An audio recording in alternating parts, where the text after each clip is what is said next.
58थि बर' फरायसा आफादनि जि थान्दै जख'न्दाय बेयाव बयखौबो खावलायदों लाबोनांगौ। हेलौ लोगोफोर, गिबियावनो नोंथांमोननिसिम आंनि गोसो गोरबोनि अननाय आरो खुलुमनायखौ फिन जासि हरबावनाय जाबाय। दिनै आङो फैदों टंग्लायाव जानो गोनां अल बड' स्टुडेन्ट इउनियननि सेन्ट्रेल मिटिंखौ नायनो। बियो गाबोननिफ्राय स्टार्ट आरो बे मिटिंआ माबायदि जागोन आरो माबायदि डेक'रेसन बानायदों आरो सोर सोर गेदेमा आलासि फैगोन नोंथांमोना एसे मिथिनो लुबैदोंब्ला आंनि भिडिअखौ नायलांबाय थादो। आं दायो नै भिडिअ खालामलांगासिनो। बिथिंजाय सिदा टंग्ला कलेज थाङो,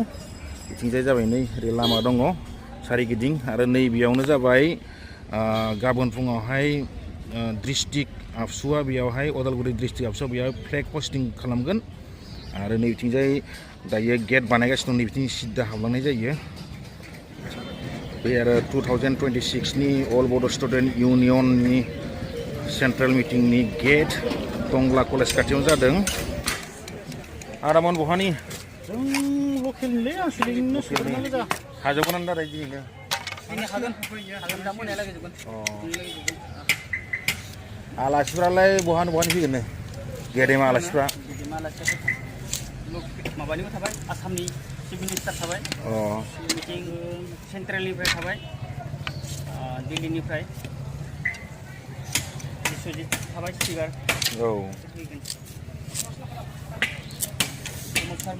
जायफ्रानो फैनो गोसो बेयाव फैनो हागोन। आरो जोंनि बर'फोराथ' बेयाव फैखानांगौ, मानो होनब्ला अल बड' स्टुडेन्ट इउनियननि सेन्ट्रेल मिटिं, बेयाव जों बर' हारिया एबा बर'फ्रा बेयाव फैनानै खौसेथि होआब्ला माब्ला होबावगोन जोंनि बर' हारिया माबायदि जालांगोन। मानो होनब्ला आबसु होनबानो किसुमान मानसिफ्रा सैला, दानिया मानो थाखाय सैला मिथिला,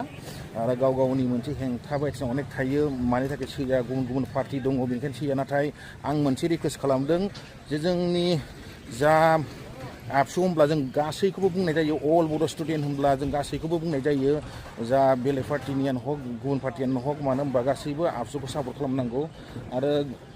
आबसुआनो जाहैबाय जोंनि बर' हारिनि गुदि। नैबेयावनो जोंनि उदालगुरि डिस्ट्रिक्टनि फ्लेग हस्टिं जागोन गाबोन फुङावहाय। नै नायनानै ला, बेयावनो जाग्रोगोन। आरो माबा पेन्डेल लुना दोनदों, मा आलासिफोर थाग्रा दां, बेखौ मोजां बुजिला। नैबे बिनानाव उनाव सोंबासो मिथिगोन। बिनानावमोन नैबे मा, जेनेबा बेयाव मा जागोन? आलासि दोनग्रा ना? दे माब्रैलै फंबायबा, नोंसोरो मा खालामदों, मा मावदों? एनसिसि। बेयावनो जाबाय मा होनो आलासिफोर थाग्रा, भिआइपि आलासि थाग्रा जानांगौ। बेयाव गेदेमाफोर आलासि जेब्ला फैगोन बेफोरावनो थागोनदां। गोजान गोजाननिफ्राय फैनाय मा आलासिफ्रा बेयावनो रेस्ट खालामनो हागौ। गोबां मोजाङै लुनाय जादों, नायदो नै नोंथांमोना। बेयाव बरिया डेक'रेसन बानायखादों। बिथिंजाय ओरै नायनो हागोन, नै जानाय लोंनायनि बा रुम थानाय बेफोरबायदि जानांगौ। आरो मोनसे बिथिंजाय मोनसे गोजौ स्टेज बायदिबो दङ। मा बेयाव दाथ' मिथिला, बिसोर गाखोना नायनोसै होमबासो मिथिगोन। नै गोबां गिदिरखा, नै बिथिंबो दङ। वाव ब्रे, नायख'लायनो हाया आरोना। बेफोर सोब मानसि थाग्रा गोजा। नै जेसांखिनि भिआइपि आलासि फैगोन सब बेफोरावनो थानाय जानाय गासिबो जाजोबगोन। बेलाय नै बिथिंबो दङ ना, दायो बेखौबो नुनो मोनबाय जों। आरो नैबेयाव मोनसे गोजौ गाखोलायग्रा, नै बेयावबो नायदो ओरैजाय नै, बा दा नुबायना। दायो बेयाव नोंथांमोना नुनो मोनबाय जे बेयाव आलासि थाग्रा फिक्स दायो मिथिना मोनबाय जे बेयावहाय आलासियानो थाफैगोन। गोजान गोजाननिफ्राय फैनाय भिआइपि आलासि बा गोजान गोजाननिफ्राय फैनाय गेदेमा आलासिफ्रा बेयाव गासिबो थाजोबगोन, बेयावनो रेस्ट खालामगोन, जानाय लोंनाय बेयावनो मोनजोबगोन। जों बेखौ नायखांबाय, दायो थांनोसै गुबुन फारसेथिंजाय। ओरैजा लामाया बेनो। सार माबोरै जाजोब्बायना? रेडि बांसिन जाजोब्बाय दा? दे हेलौ लोगोफोर, फाइनालि आं दायो मोनफैनाय जाबाय जा जायगायाव अल बड' स्टुडेन्ट इउनियननि मिटिं जागोन। बेनो जाहैबाय टांग्ला कलेजनि ग्राउन्ड, फिल्ड ग्राउन्ड, गेलेग्रा फोथार। बेयावनो जागोन। बेयो जागोन गाबोननिफ्राय, गाबोन डिस्ट्रिक्टनि जा लेभेल बायदिसिना प्रग्राम बे गाबोन जागोन। आरो बेनिफ्राय 6 तारिखनिफ्राय सेन्ट्रेलनि जागोन होननानै मिथिनाय मोन्दों। नोंथांमोना बे प्रग्रामखौ नायनो गोसो दंब्ला गाबोननिफ्रायनो बेयाव नायफैनो हागोन। आरो बेयाव दायो नै जोङो नायलांसै। बेनो जाहैबाय दुलाराय बर' फरायसा आफादनि मिटिंआव हाबनाय गेट, मेन गेट बेनो। बैयाव मोनसे गेट मोनबोबाय आरो बेयाव डाइरेक्टआव हाबनाय मोनबाय मोनसे गेट। गोबां बरिया डिजाइन बानायदों। नैबेफोरथिंनो दायो नुनो मोनगोन जे बेयाव माखासे मा होनो फ्लेग हस्टिंनि थाखाय जा एनसिसि ड्रिल खालामनानै दिन्थिगोन फरायसा आफादा बिसोर बेयाव प्रेक्टिस खालामगासिनो दङ आरो नैबेयाव माखासे फ्लेगफोर होनानै दोनदों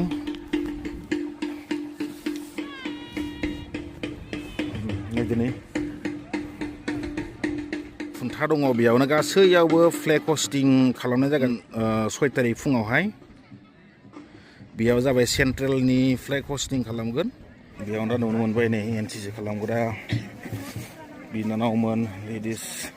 बहानि जादों मिथिला नायलांबाय थादों नोंथांमोना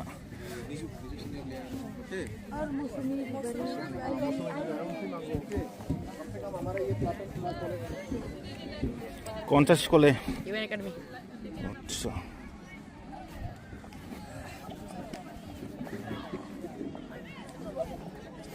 बिथिंजाय आरो फरायसुलिफोर नोंथांमोनालाय बबे स्कुलनि जालायखो UN एकाडेमि टंला अके नोंथांमोननियालाय ब्र बबे स्कुल लगाय गथाय आच्छा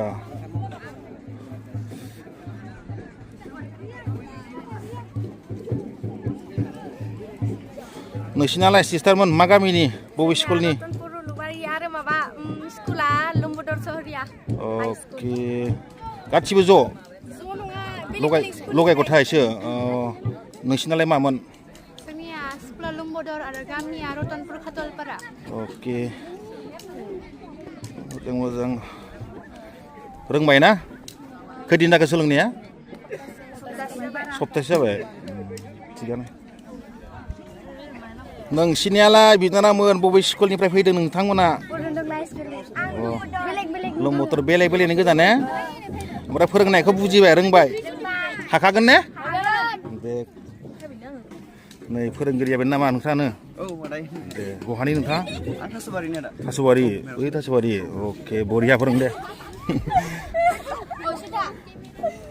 दायो सोंनानै मिथिबाय जे माखासे बिनानाव फंबायमोना जाबायदि मा होनो एनसिसि दिन्थिनो थाखाय प्रग्राम खालामगासिनो नोंथांमोना खालामाखै एनसिसि ओमफ्राय बेयाव थानाया मानि थाखाय थादों भलन्टियार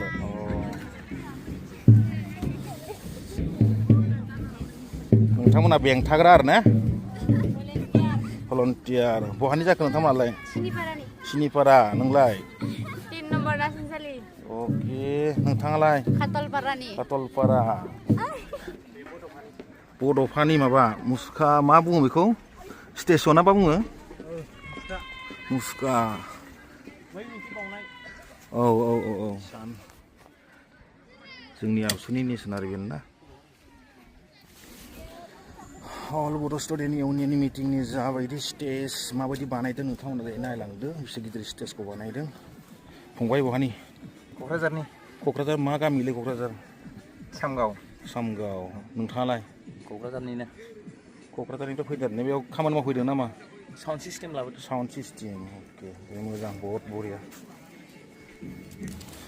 नै स्टेजआ बेबायदि बानायनाय जादों देग्लाय आबसुनि मिटिंआव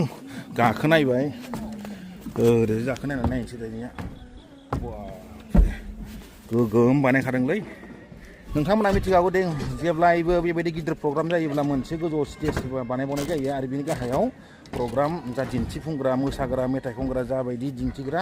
बिसोरो नैबे गाहायाव सोबाय थागोन आरो बिनि गाहाय सेन्टाराव मानसिफोर जेरैहाय नायग्राफोर बेबायदियाव थागोन ओइ गाहाय स्टेजाव दायो नैबे गोजौआव थागोन गासैबो गेदेमा आलासि आरो बिनि थाखोसे गाहायाव थागोन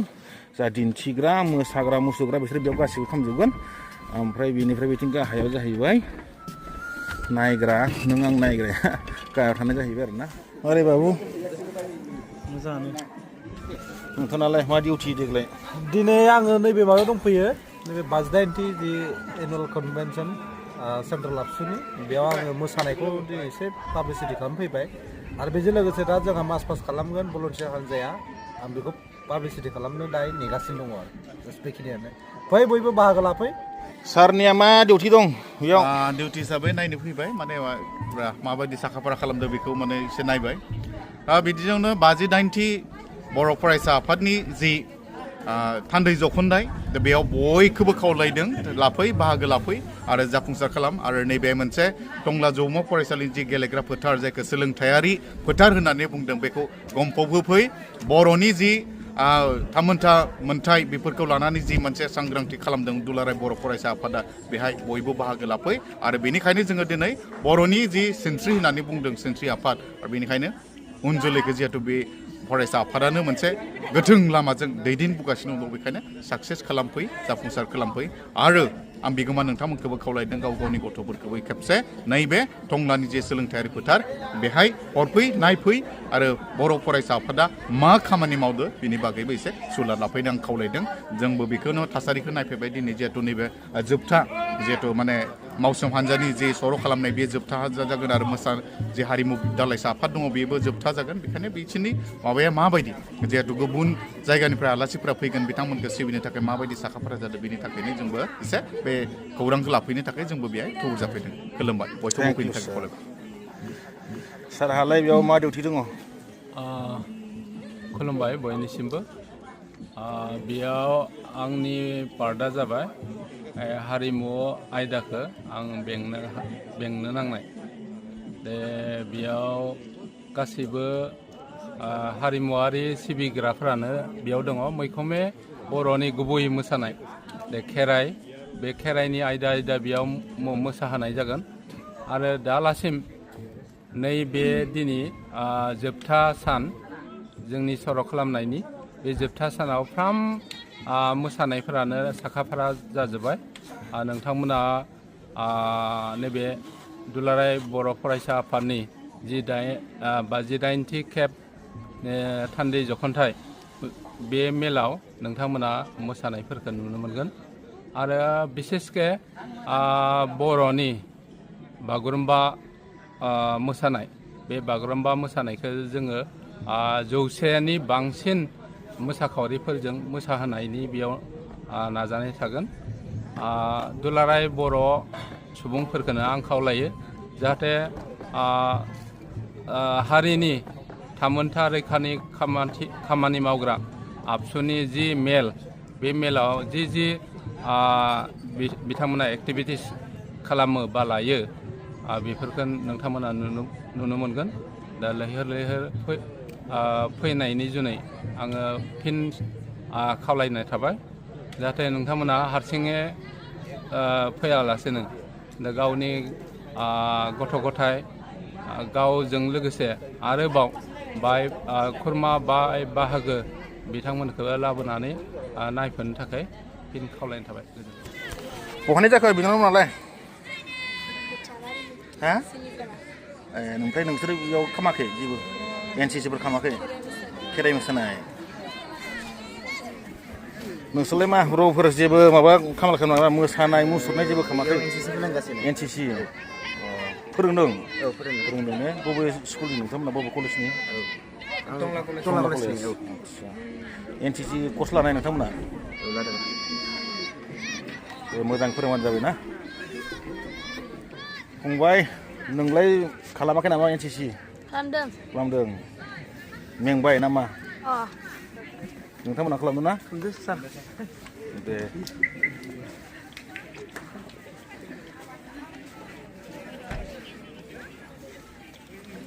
नोंसोरलाय मेंबाय नामा बिनानावमोन एनसिसि खालामदों ना खालामाखै नोंसोर खालामदों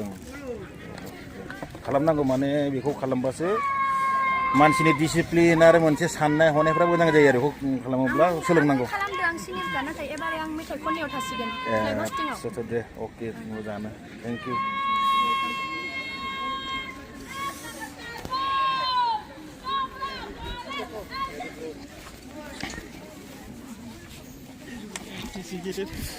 सोलोंबाय थादों बिथिंजाय नै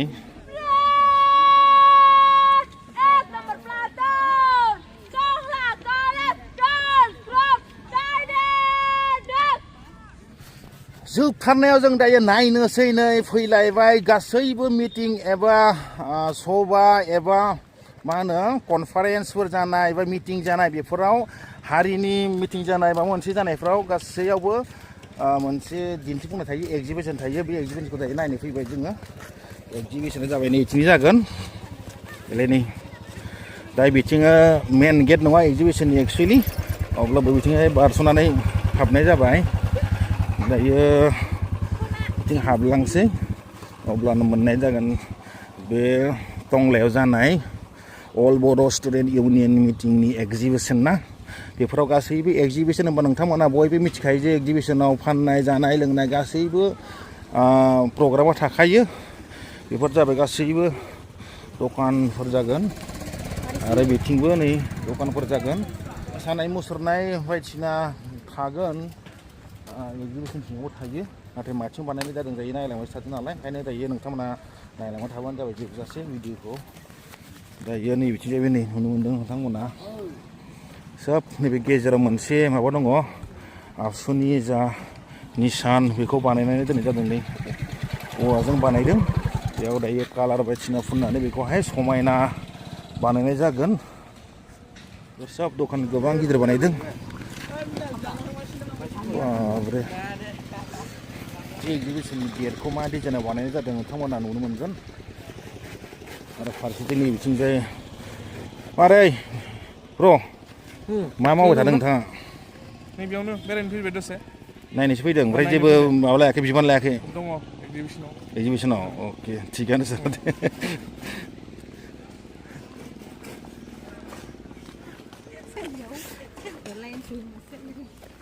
आंथिंनिफ्राय आं उनथिंनिफ्राय फैनाय जाबाय दायो गेटखौ मारै बानायनाय जादों नोंथांमोना नायदो बेयावहाय नै सिगांथिनिफ्राय आं दिन्थिसै गेटखौ माबायदि डिजाइनाव बानायनाय जादों एक्जिबिसननि गेटखौ नोंथांमोना दायो नायनानै लादो दायो नायबानो जाबाय नै बेबायदि बानायनाय जादों मुंख्लं गपाल बसुमतारी गोसोखां दिन्थिफुंसालि दायो सिंथिंजाय जोङो हाबलांबाय नै बेयाव जाबाय मोनसे अफिस जानांगौ सार माब्लानिफ्राय प्रग्रामा बेयाव एक्जिबिसना एक्जिबिसनाथ' दिनैनिफ्रायनो स्टार्ट जालांगोन ना मेइनलि प्रग्रामा गाबोननिफ्राय जागोन 5-6-7 तारिखआव दायो सारमोननियाव सोंनानै मिथिबाय जे एक्जिबिसननि प्रग्रामा दिनैनिफ्रायनो स्टार्ट होननानै बुंनाय जादों नाथाय गाबोननिफ्राय मेन प्रग्रामा स्टार्ट जागोन 5 तारिखनिफ्राय 7 तारिखसिम प्रग्राम नालाय दा बेलासिफोरनिफ्रायनो दा मोनानिफ्रायनो बेयाव प्रग्रामा माने स्टार्ट जासिगोन एक्जिबिसननिया बिथिं सिदा मोनसे स्टेज दङ बेयावनो मोसानाय मुसुरनाय एक्जिबिसन सिङावबो जायो नालाय बेयाव जानो हागौ जेरैहाय नैबे गोमो स्टेज नुदोंना बेयाव नै बेयाव जानो हागौ बायदि दायो बिथिं माखासे दखानफोर फैखाबायानोसै आरो जों दायो नायहैनोसै बर' रायजो जानायाव बर'नि न'आ माबायदि आरो बर'नि न'आव मा मा थायो आरो मोनसे बर' गामियाव माबायदि सोलिनांगौ संसार जानायनि मा मा थानांगौ मा मा थानाङा बोरै थायो बोरै थायाखै माबायदि सोलिदों बर'नि रायजोनि मानसिफ्रा गोदो गोदाय बोरै सोलियोमोन बेफोरनि मोनसे दिन्थिफुंसालि माबा मोनसे दङ न'नि बेखौ नायनोसै बिथिंजाय दायो नै बिथिं थांब्लानो मोनसिगोन बे मोनसे दलां दङ बेयावहाय बारस'नाय दलां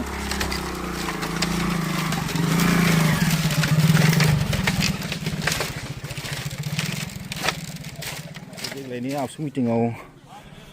बर'निखौ माबायदि दिन्थिदों नोंथांमोना दायो नुनो मोनगोन बानायगासिनो दं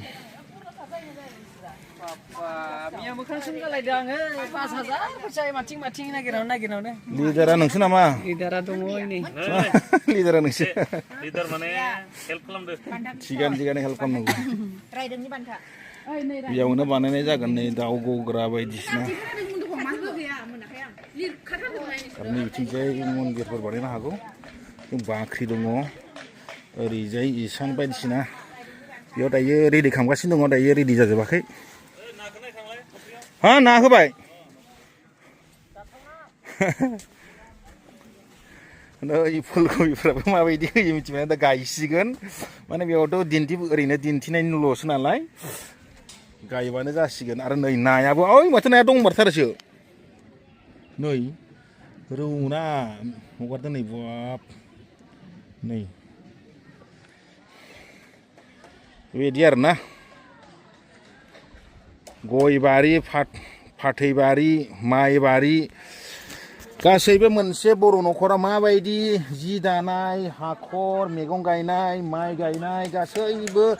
जाबायदि न' लुनाय इसान दानाय मोसौ गलि मन्दिर बेफोर गासैखौ दिन्थिनाय जायो नालाय ओंखायनो बेयावबो देग्लाय बिसोर नैबेयाव मोनसे डेक'रेसन बानायनो नागिरदों बिबार होनानै ना दायो जाजोबाखै गाबोन फुंनिफ्रायसो बियो कमप्लिट जागोन मानो होनबा गाबोन फुङावसो कमप्लिट जागोन बियो दायो नै एसे टाइम दंबावो आरो हरसे बेखौ जाखिनि बाखि डेक'रेसन बानायनाय बेखौ गासिबो गाबोन फुं सान ओंखारनायनि सिगांनो गासैबो कमप्लिट बानायजोबनांगौ जेसांखिनि जोंनि उदालगुरि डिस्ट्रिक्टआव जेसांखिनि बर'फोर दङ आरो उदालगुरि डिस्ट्रिक्टनि अनगायै गुबुन बाक्सा एबा सनितपुर एबा गासैबो अल आसामाव जेसांखिनि बर'फोर दङ अल बड' स्टुडेन्ट इउनियननि जा सेन्ट्रेल आबसु मिटिं बेखौ नोंथांमोना नायनो गोसो दंब्ला टंला कलेज खाथियाव फैब्लानो जाबाय टंला कलेजजोंनो नांजाबनाय टंला कलेजनि फिल्डआवनो गेलेग्रा फोथारावनो बे प्रग्रामा गाबोननिफ्राय जागोन 5 तारिख 6 तारिख आरो 7 तारिखआनो लास्ट जोंनि आबसुआबो मोनसे अल बड' स्टुडेन्ट इउनियन फरायसा आफाद बेनिखायनो नोंथांमोना बे फरायसा आफादखौ बयबो हेफाजाब होफैदो लैहोर फैनानै जाहाथे जों गावजों गाव हेफाजाब होलायब्लासो जोंनि हारिया जौगालांगोन बेनिखायनो बयखौबो रिक्वेस्ट खालामबाय आं मोनसेबो पार्टिनि मानसि नङा मानो होनब्ला आं रावनि पार्टिजोंबो गिदिङा मानो होनब्ला आं सासे भिडिअ बानायग्रा ओरैनो जास्ट सिम्पोल इउटिउबारसो बेनिखायनो आं बयखौबो खावलायबाय जे नैबे सेन्ट्रेल आबसु मिटिङाबो जोंनि बर'निनो बेनिखायनो बयबो रागा जोंब्लाबो मुगैब्लाबो हारिनि माबाखौ दिन्थिफुंनो थाखाय हारिनि माबाखौ जौगाहोनो थाखाय नोंथांमोना बेयाव हेफाजाब होफैब्लानो जाबाय बेनिखायनो आं बयखौबो खावलायदों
फाइनालि लोगोफोर दायो जा दिन्थिनांगौ नोंथांमोना आं दायो दिन्थिबाय गाबोननिफ्राय बे प्रग्रामा स्टार्ट जागोन गाबोन डिस्ट्रिक्टनि आरो 6 तारिखनिफ्राय 7 तारिखसिम बियो सेन्ट्रेलनि प्रग्राम बेयावहाय जागोन नोंथांमोना नायनो गोसो दंब्ला फैनानै नायफैब्लानो जाबाय बेयो टंला कलेज फिल्डआवहाय जादों